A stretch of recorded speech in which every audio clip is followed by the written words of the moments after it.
Hi అండి, ఇవాళ మేము రోటి పచ్చడి చేస్తున్నాము. ఏంటంటే ఇది చింతపండు పచ్చడి అంటారు ఇక్కడ కడప డిస్టిక్ సైడు.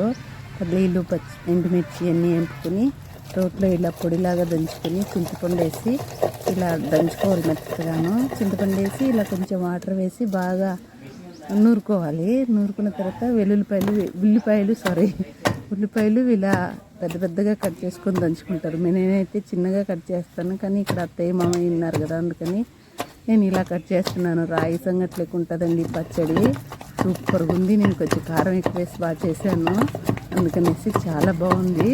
మీరు చూస్తారు రోటి పచ్చడి అనేసి చేశాను. ఇక్కడ మనకు ఎంత కావాలంటే అంత వాటర్ కంటెంట్ వేసుకొని కొంచెం లూజుగా అయినా నూరుకోవచ్చు.